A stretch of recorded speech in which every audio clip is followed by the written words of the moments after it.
Although this post-war era known as the Gilded Age was a time of industrialization and wealth, there were many reactions and effects that spread among the states and society, mostly large corporations and monopolies. A new national market for goods came with the new government conflicts. There was a widespread increase in feelings of individualism and corrupt business practices. Overall, the Gilded Age brought about many changes in America. After the Civil War, there was a spike in public transportation. It was soon realized that railroads were an efficient way to move goods.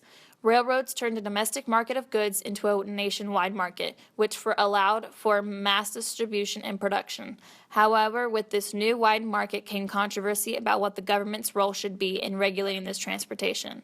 Laissez-faire, which meant for there to be no regulation over the economy, was a popular idea, but many groups were calling for reform to this system. The most vocal being farmers, creating the Granger movement formed in the late 1860s. These farmers opposed corrupt business practices such as pools, the conjoining of two railroad companies, and rebates, a lower rate given to special buyers, and monopolies. Grangers organized a revolt demanding for government reforms and regulations. Granger laws were passed to regulate the production and transportation of crops, but these laws would lead to Munn versus Illinois in 1877 and then to the Wabash case in 1886. First, in Munn versus Illinois, Munn was found guilty by the Illinois court of violating the state laws regarding the minimum amount of storage for grain. The decision of the court was that the states may regulate private property within their borders, including railroads. Secondly, the Wabash case overturned Munn versus Illinois, which had given states the right to regulate railroads. The court declared that the earlier ruling was invalid because it was a violation on powers granted exclusively to Congress. This case led to the creation of the Interstate Commerce Commission, which would regulate the prices for the transport of goods and was officially established by the Interstate Commerce Act in 1890. This commission made railroads the first industry subject to federal regulation. However, the act did not allow the government to regulate specific details of the railroads. The Interstate Commerce Commission was the first time the federal government regulated business with society's interest in mind. Post-Civil War industrialization made citizens' fear of monopolies and economic power in the hands of few increase. For a long time, the belief was that it was the Supreme Court's responsibility to regulate interstate commerce, but during 1890, Congress assumed the responsibility of regulating commerce with the Interstate Commerce Act as well as the Sherman Antitrust Act. The Sherman Antitrust Act was established with the goal of protecting competition and consumers by prohibiting price-fixing agreements, outlawing mergers and conspiracies that interfere with competition, and prohibiting the formation of monopolies. This act was significant because it expanded national control over production and trade. Unionism is the principle of forming or joining a union. In the post-war era, many unions formed due to major industrialization and challenged businesses and large corporations.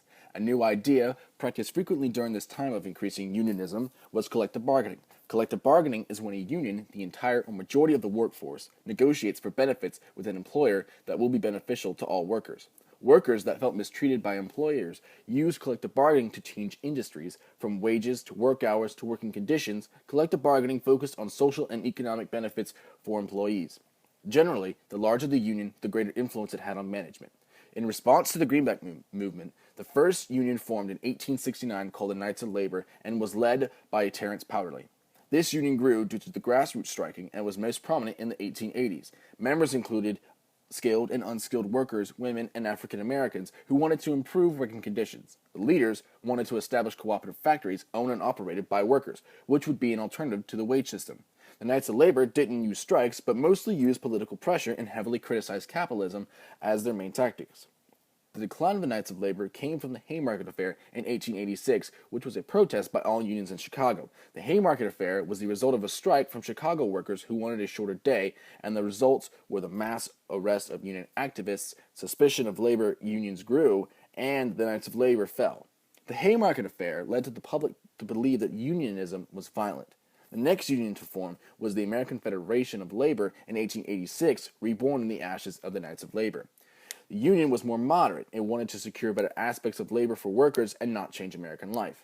And it consisted of male skilled workers unwelcoming to women and African Americans. The American Federation of Labor was known as pure and simple. It was pure through its membership requirements, and it was simple through its goals because it only focused on goals that would benefit the organization, like higher wages and shorter hours. The union attempted to avoid politics, and it practiced collective bargaining among employees, and it openly opposed the open shop movement. This union fell due to their extreme exclusiveness. Along with the formation of unions, there was a constant struggle between workers and management, which led to many strikes during the post-war era. The first major strike was the Great Strike of 1877. Railroads had become the largest corporation during the Civil War because they were permanent modes of transportation for supplies and soldiers. Along with the economic panic of 1873, which was caused by overproduction and overspeculation, railroad companies were not making enough money, so management had to cut workers and had to reduce the workforce. These cuts led to a major strike, mass demonstrations, and ongoing violence. State militias were sent to keep the peace and to reopen railways that had been shut down by strikers.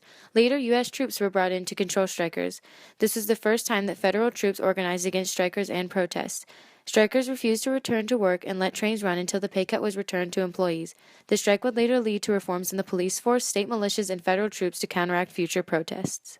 A second major strike of this era was the Homestead Strike of 1892. The Homestead Strike occurred within the steel industry led by Andrew Carnegie. The stumbling economy and conflicts between labor and management led to the decrease in steel prices. Employers had to cut wages and disband the union for steel workers, which had originally bargained for good wages and working conditions. Henry Frick, general manager of the Homestead plant, was secretly supported by Carnegie, who had originally supported the right to unionize. Frick and Carnegie believed that employees would leave the union to keep their jobs, but over 3,000 workers voted for a strike. The plant shut down and a 3-mile-long fence around the plant was created, known as Fort Frick.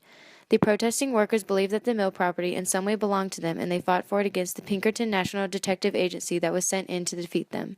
The Pennsylvania government also sent a militia to Homestead, which along with a lack of resources ended the strike. The Homestead strike inspired many workers, but it also highlighted the difficulties of defeating a major corporation like the steel industry.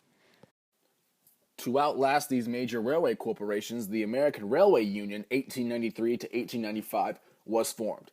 Leaders believed that the many different trade unions railway workers were a part of were ineffective and hoped to unite all the different trade unions. The union had departments of education, legislation, cooperation, mediation, and insurance for its members, and was divided into chapters who heard the complaints of the workers, and a central office, which heard the complaints from the chapters and decided the policy of the entire union. The union was a major supporter of the Pullman strike. However, its support would cause its downfall. Many leaders were put in jail for their actions during the strike, and many members were blacklisted. In 1894, the Pullman strike began in Chicago, and severe economic depression and social unrest were leading causes.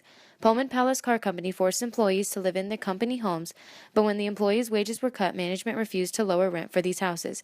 Workers were angered by the lower wages and unfair treatment and decided to go on strike. The strike gained support through the American Railway Union. The union originally argued for arbitration over the unfair treatment, but was unsuccessful, so union members stopped working trains with Pullman cars. Railroad traffic took a major hit nationwide due to this boycott. The federal government interfered by forbidding boycott activity and sent soldiers to Chicago to get trains running again. The American Railway Union boycott eventually ended in mid-July due to a lack of local support. The Pullman strike supported the idea of the need for unions, and it increased government regulation over unionization. Beginning in 1900, the International Ladies Garment Workers Union formed, with its leader, David Dubinsky. It was formed specifically for women and garment workers. The union fought to improve working conditions, increase wages, and shorten workdays. The majority of members were women immigrants, and more specifically, Jewish women. The union's main tactic was large-scale strikes, which proved very successful. The decline of the International Ladies Garment Workers Union was a gradual, slow decrease in members. The last major union to form was the Industrial Workers of the World, prevalent from 1905 to 1917. The goal of the union was to represent all workers and end the corporation's abuse of power. Created by William Haywood in hopes to destroy corporations, the union appealed to most discriminated workers, including non-whites, women, and unskilled workers. The members were divided by two philosophies: socialism, changed through politics, and anarchism, changed through action. Tactics of this union included strikes, sabotage, and open opposition to World War I. The emergence of the American Communist Party movement, known as the Red Scare, detracted and removed many members from the union, and opposition to the war led many leaders imprisonment. These combined factors led to the decline of the union. Throughout this time period of conflict between laborers and employers, labor management and the federal government feared the formation and uprising of unions, so many tactics were used to keep unions from growing. Yellow Dog contracts were agreements between management and workers in which the worker agrees as a condition of employment not to join a union during the course of his employment. Used widely in the United States in the 1920s, Yellow Dog contracts gave an employer the right to take legal action against union organizers for encouraging workers to break these contracts. Another tactic used was the hiring of scabs, or strikebreakers, who were people willing to work for less money and took the place of the usual workers. The hope was that this process was to counteract strikes, boycotts, and sabotage. The last major tactic used by labor management was blacklisting. Employers would create lists of workers who had done some misdeed and were disliked by the business. This made it extremely difficult for the worker to find other work, and they were generally harassed by employers. Along with yellow dog contracts, scabs, and blacklisting, unions faced many challenges from businesses and within the union itself. Unions struggled to gain support because many were thought to be too radical. There were also ethical divisions between unskilled and skilled workers within a union, which made it difficult to fight large corporations. The Gilded Age had many effects that left America in a completely different place. Massive industrialization in America would become a major factor in creating a changed nation.